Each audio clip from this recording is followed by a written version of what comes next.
16 जुलाई 2025 को यमन की सना जेल में केरला की नर्स निमिषा प्रिया की फांसी तय थी। फंदा तैयार था और समय तेजी से गुजर रहा था, लेकिन आखिरी मौके पर कुछ ऐसा हुआ कि सब हैरान रह गए। भारत और यमन के बड़े धार्मिक नेताओं की कोशिश से निमिषा की फांसी कुछ घंटों के लिए टल गई। यह खबर उनके परिवार और समर्थकों के लिए एक बड़ी राहत लेकर आई, लेकिन सवाल यह है कि निमिषा जो एक मेहनती नर्स थी और अपने परिवार के लिए यमन गई थी, ऐसी हालात में कैसे पहुंची?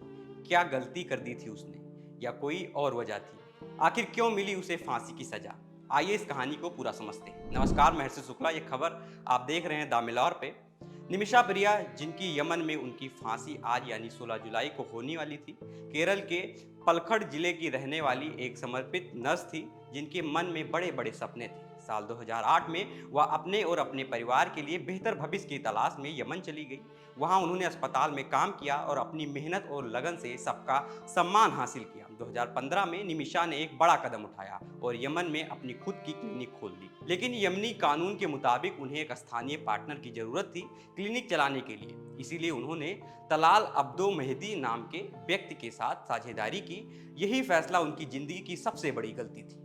निमिषा की क्लिनिक अच्छी चल रही थी, लेकिन उनके बिजनेस पार्टनर तलाल के साथ रिश्ते बिगड़ने लगे। निमिषा के परिवार का कहना है कि तलाल ने क्लिनिक से पैसे चुराने शुरू कर दिए, जिससे आर्थिक परेशानी बढ़ने लगी। इतना ही नहीं, तलाल ने कथित तौर पर निमिषा का पासपोर्ट भी छीन लिया और उन्हें यमन में फंसा दिया। वह निमिषा को परेशान करने लगा, दस्तावेज में हेराफेरी की और खुद को उनका पति बताने लगा। निमिषा ने आरोप लगाया कि तलाल ने उनके साथ शारीरिक और मानसिक उत्पीड़न भी किया। इन हालात से तंग आकर निमिषा ने जुलाई 2017 में एक बड़ा जोखिम उठाया। वह अपना पासपोर्ट वापस लेना चाहती थी ताकि यमन से निकल सके।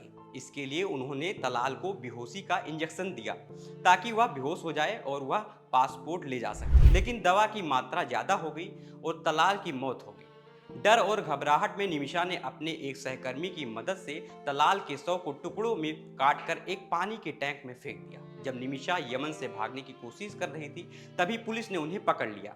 उन पर हत्या का आरोप लगा और 2018 में यमन की एक अदालत ने उन्हें दोषी ठहराया। 2020 में उन्हें मौत की सजा सुनाई गई और नवंबर 2023 में यमन की सुप्रीम जुडिशियल काउंसिल ने उनकी अपील खारिज कर दी। यमन में शरिया कानून लागू है, जिसके तहत पीड़ित परिवार की दिया या ब्लड मनी देकर दोषी को माफी दी जा सकती। निमिषा के परिवार समर्थकों ने इसके लिए $1 मिलियन लगभग 8.9 करोड़ रुपए जुटाए और तलाल के परिवार को ऑफर किया। लेकिन तलाल के परिवार ने इस राशि को स्वीकार करने से इनकार कर दिया। निमिषा की मां प्रेमा कुमारी ने अपनी बेटी को बचाने के लिए सब कुछ दांव पर लगा दिया। उन्होंने अपना घर बेच दिया और पिछले 1 साल से यमन में डेरा डाले हुए हैं ताकि तलाल के परिवार से माफी की गुहार लगाई जा सके। निमिषा ने भी अपनी मां और सेवा निमिषा प्रिया इंटरनेशनल एक्शन काउंसिल को पत्र लिखकर अपनी गलती का पछतावा जताया और इसे अनजाने में हुई गलती बताया। निमिषा की फांसी 16 जुलाई 2025 को तय थी। जैसे जैसे यह तारीख नजदीक आ रही थी, भारत और यमन में उनके लिए बचाव के प्रयास तेज हो गए।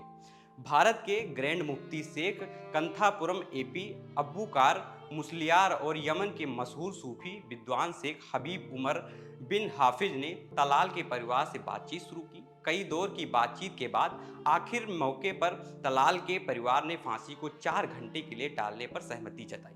यह खबर 15 जुलाई 2025 को आई, जिसने निमिषा के परिवार और समर्थकों में नई उम्मीद जगा दी। हालांकि निमिषा की फांसी टल गई है, लेकिन वह अभी भी सना की सेंट्रल जेल में बंद हैं। उनकी रिहाई या माफी का रास्ता अभी पूरी तरह साफ नहीं हुआ है। तलाल का परिवार अभी भी ब्लड मनी स्वीकार करने या माफी देने के लिए पूरी तरह तैयार नहीं है। भारत सरकार ने भी यमनी अधिकारियों और स्थानीय जेल प्रशासन के साथ लगातार संपर्क बनाए रखा है, लेकिन यमन की जटिल राजनीतिक स्थिति और हूती विद्रोही के नियंत्रण के कारण राजनीतिक प्रयास सीमित है। फिर भी निमिषा के समर्थक और परिवार हार नहीं मान रहे हैं। अब सवाल यह है कि क्या तलाल का परिवार माफी देगा या ब्लड मनी स्वीकार करेगा। फिलहाल आगे की अपडेट के लिए जुड़े रहे हमारे साथ। ये खबर आप देख रहे हैं द मिलार पे। मेरा नाम हर्षित।